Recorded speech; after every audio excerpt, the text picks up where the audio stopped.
video, an actual wrestling video. I haven't done one. I know the last few videos I haven't done have not been. And it's a Ring of Honor video on top of that, which I don't think I have done a Ring of Honor video. I don't believe. And, well, no, because I did do the last pay-per-view, but I really haven't talked a lot about Ring of Honor since the you know, Dave Skopowski left. And this is kind of an update on that, update on lots of things when it comes to Ring of Honor. I know I haven't done a lot of Ring of Honor stuff. It's not that I haven't watched it. I have watched Death Before Dishonor. I just have not reviewed it yet. I saw it a while ago. Was going to do a review. Can't remember exactly what happened. Didn't end up doing a review, and then didn't end up doing it for a while, and then wound up getting to the point where I'm going to have to watch it again to actually do a good review of it. It is an awesome show, though. It's probably one of the best, not the best, but it's one of the best shows of this year, period. And Adam Pearce and Brent Albright, as was reported after the show originally happened, definitely stole the show, believe it or not. And this is a very good show. It wasn't like there wasn't a lot of good stuff on this show, and then they just happened to put on a great match. There's a couple of great matches on this show, and they just happened to really deliver. And with that match, I have to say that I'm hoping. I haven't seen anything Adam Pearce has booked yet since taking over for Ring of Honor, but if that is what we have in store for, I think that's a good sign.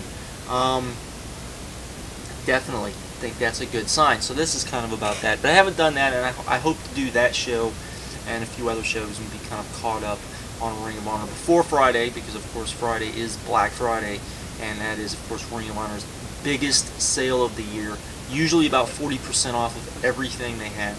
Of course TNA is going to have their sale too, which apparently could be 50 and 70% off some things. I would imagine we're going to see lots of Christian Cage things, and probably some action figures and some other stuff. This sounded kind of more like a clearing out of the warehouse type of sale from TNA, which isn't a bad thing. That's not a, but just keep that in mind, that ROH is going to have a pretty massive sale. So remind yourselves of that come Friday. Actually, it will probably start Thursday night, Thanksgiving night. So just keep that in mind. But this is sort of to talk about Ring of Honor a little bit. There's been a lot going on. First of all, the pay-per-view was tonight, and there's been a lot of talk about the booking, not of the pay-per-view per se, but since Adam took over. There's been, I believe, 4 shows now since Adam took over, and there have been talks of the booking. Let me give you kind of my thoughts on the booking. There's been a lot, especially on the message boards, on the Ring of Honor message board, which to me just sometimes sound, you know, I know there's guys that are on the boards that watch my videos, but still a lot of the times the Ring of Honor boards just sound so you know, I can definitely see someone that wanted to get Ring of Honor reading those boards, and then maybe even being turned off of Ring of Honor because of them, because they're so critical and just so, they're not very friendly to new Ring of Honor viewers, and they don't often keep in mind when they post things or they review things of that you need to still bring in more people, and that you need to keep that in mind. And one of the things that I have read was that a lot of people are upset about the shorter matches and the shorter shows, though I will sit here and say that I have heard from numerous people that like Ring of Honor, would follow Ring of Honor, except that they feel like watching the show, because it is so just straight ahead crazy, and that they are, in their opinion, too long, and often they feel wore out, not even, you know, by the end of the show, and that it starts becoming harder. Not that the stuff is bad, it just becomes hard to watch because you've seen so much stuff. Some people have talked about that in their pay-per-view reviews as well. Particularly Brian Alvarez has talked about it too. I think he's probably the people would know. He's probably the guy that most people have talked about. But I've talked to other people that I know that are wrestling fans that have said the same thing. They just feel like there's too much going on in the shows, and the shows don't have a good build from start to finish, as far as that goes. Which, from all accounts, every show that I've read about, I haven't seen it, so I'm only going by what I've read. It sounds like there is a much better build from start to finish. So that is good. And like I said, you know, the length issue of the matches has been an issue for some people. So I definitely think that if that works, that's a good thing. But I guess I would definitely say that is more of a wait and see type of thing. I will say this one thing that has bothered me, that I have read from reports, is the no finishes. Not necessarily the run-ins, which we've seen, because I think we all expected at some point that Ring of Honor would probably start using more run-ins, and run-ins can work. Anybody that doesn't think run-ins can't work, I think, is just kind of fooling themselves. I do think run-ins can help build a lot when it comes to wrestling, but if you do no finishes, to me that's something Ring of Honor can't do, because having solid finishes, even if they have run-ins, does make them different from TNA and WWE, in my opinion, because you can still do that and it be well booked and it make a lot of sense, and still people go home happy. So, and that's what ultimately you want. Because of course, Ring of Honor, as much as the show is, the fans, and I know some people don't like this about Ring of Honor, the fans are as much a part of the show as the wrestlers themselves in some instances, where them being into the match gets you into the match. So that's always a good thing, and I think that's another thing that people have talked about when it comes to the time length and the kind of burning out of the live audiences, and that the shows needed to be a little shorter for that reason, so that you had the audience for the complete show, which often, sometimes that happens where they just have to die during a match, and not because it's a bad match, but just because they don't have the energy and they're saving their energy for a match further down the road. So all of that. And of course, this week we found out that, for those of you that don't know, maybe some of you don't know, Ring of Honor is going to start being on DirecTV. Not only are they going to be on DirecTV, but they're also going to have not just pay-per-views, but they're also going to have specials, like a best ofs type things, I guess, from what I read, from previous shows that you're going to be able to get from in-demand, from the in-demand service, I guess, from DirecTV, or pay-per-view type of thing. Not sure how that's going to work. I don't have DirecTV, so there is that. But that's good. More people being able to watch Ring of Honor, I think, is a good thing. A lot of people have been asking for this for a while. Also, on this pay-per-view, they've also brought in an actual production crew, so this pay-per-view should look a lot better than the other pay-per-views. The DVDs probably won't look good, though I have seen one of the Japan shows, and as was the case with last year's Japan shows, because they had somebody else doing the videotaping, the shows look much improved. And I didn't get a chance to talk about this before they went to Japan, but to be completely honest, they should have done at least Driven from Japan, to be honest about it. They really should. I know the people in Boston probably don't want to hear that, and the Boston fans would probably be a little ticked about that, but you knew that was going to be your best shot at having good production values, was the shows in Japan. So I don't see any problem with having them set as a pay-per-view, as you're taping them anyways, and that can be something different, because you can say, hey, here's a pay-per-view taped from Japan, and it's a little different, a little bit of a novelty, I think, to some fans. So that would have been kind of a cool thing to do, but they didn't. So, but yes, so they actually did bring in a production crew, so that's good.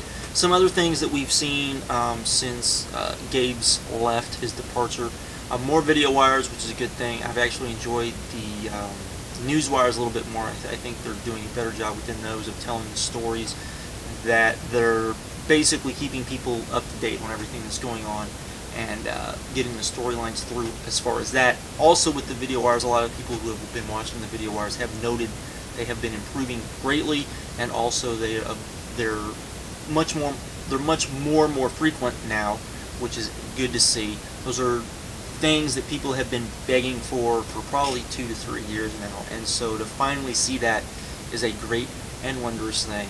And there have been rumors since Gabe left that one of the reasons why, after he left, that one of the reasons why we hadn't seen more video wires and more stuff like that was because Gabe had his hands into everything, and because of that, it stifled some of that stuff. And I think that there might be some truth to that, because we've seen so much more of that. It's definitely, you can tell they want to have more of a TV-friendly product, and Ring of Honor on TV would not be a bad thing particularly at this point in time, because with all of this stuff going on with the economy. Of course, the WWE's cutting guys. They've already cut a bunch of guys, or not a bunch of guys, but they've already cut guys that a lot of the Ring of Honor fans on the boards. This is one thing I do like about the boards, because they do often, when guys are cut or guys are let go by companies, they do often come on the boards and say guys they would like to see in Ring of Honor, and that is something that has already happened, which is good. Particularly Elijah Burke, who was let go by the WWE, and automatically the Ring of Honor fans were saying, please bring this guy in, even though a lot of people said, you know, we're worried that he might not be able to work the Ring of Honor style, so to speak. A lot of people said, who cares, because he's very good, very entertaining, and Ring of Honor needed that type of guy. There's also rumors that TNA is going to start letting some guys go, and out of their contracts and letting guys go, which if that is also the case, there's definitely probably some guys there that, even if it's, you know, guys who are, you know, basically jobbers in TNA to some extent, and guys that most people probably don't care about would find a good place in Ring of Honor. So that all is a good and wondrous thing, in my opinion. Like I said, just keep in mind that this Friday, and I will probably talk about this a lot this upcoming week, even though it's probably going to be a busy week for me, but I do plan on doing at least three reviews for Ring of Honor stuff this coming week. Hopefully before Thursday. We will see how that goes. Can't really promise a lot, but we'll see how that goes. And to kind of get people at least up to date as far as I can be up to date with the DVDs, because like I said, the Black Friday sale for Ring of Honor is often extremely good, and I know a lot of people that wait for just that sale to buy a lot of stuff, and not just Ring of Honor stuff, but WWE stuff and TNA stuff as well. So, you know, keep kind of all of that in mind. I will say this, after reading the pay-per-view stuff, the pay-per-view sounds amazing, and I do mean that. I have not looked this forward to maybe watching a pay-per-view since Man Up, which I completely loved. To me, that's the best pay-per-view they put on. Some people are going to, of course, say last year's Driven, but hey, you know, that's for people to debate, I guess.